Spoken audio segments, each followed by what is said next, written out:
I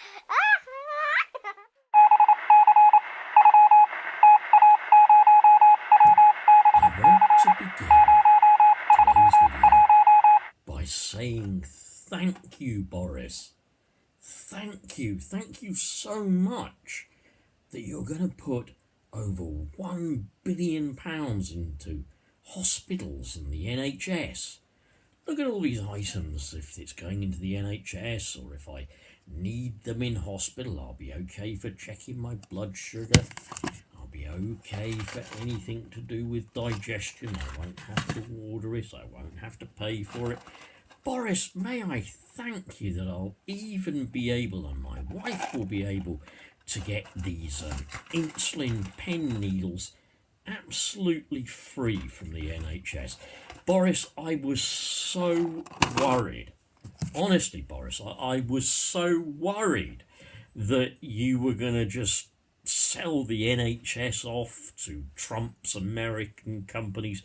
And Boris, as a person who is chronically ill with ongoing medical conditions, a person who's had a heart attack, a person who has got diabetes, sleep apnea, and other co-related, you might call, morbidities that may well get me into hospital, I'm so grateful, Boris, that you're going to give NHS hospitals in particular so much money.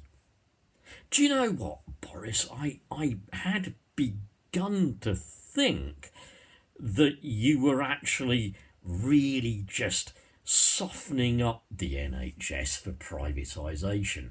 I actually had begun to believe that it was always defund, then privatise. Yeah, I had begun to believe that the loss makers, yeah, were never privatised, and I kind of thought, well, as the NHS can't be running at a profit, yeah, perhaps it wouldn't be privatised. Well, anyway, Boris, I'm so grateful.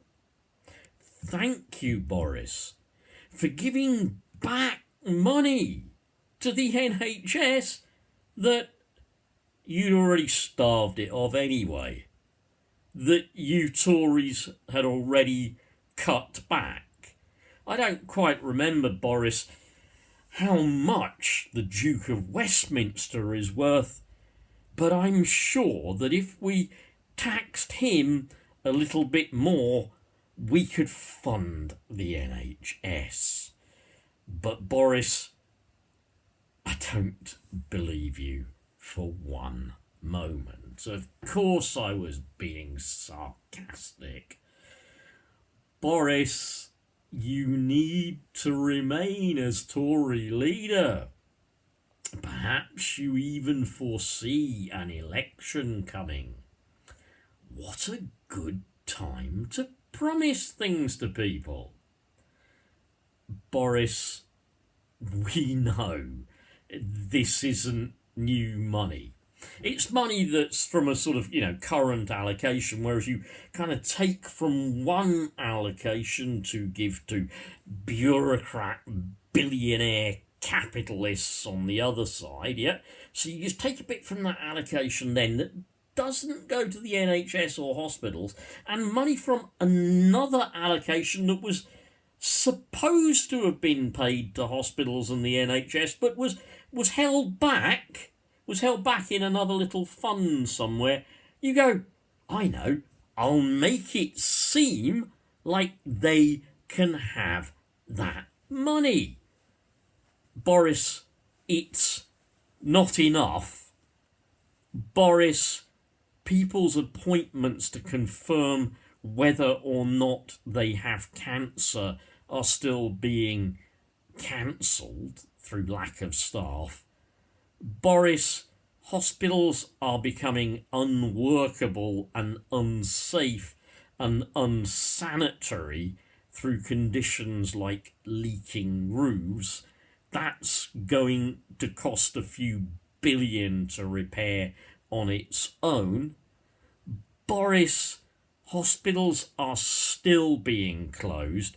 Your tiny little drop in the ocean, the little scraping you saved from the toast of billionaires, those little scrapings off their toast that might contain a little butter, are really going to amount to nothing. You're a liar, Boris.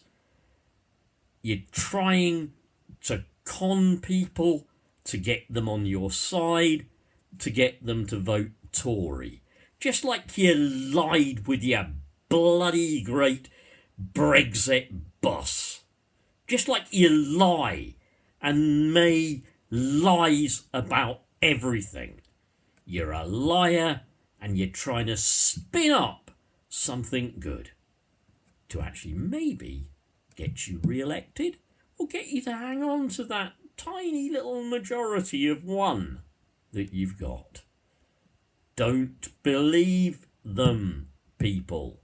If you have chronic comorbid conditions that may require life-saving treatment in our NHS hospitals, that require continual medication, don't think for one moment that Boris is planning to do more than sell the NHS off to America and American companies as soon as no deal Brexit is forced through. He's a liar. Be careful, people. Don't be taken in.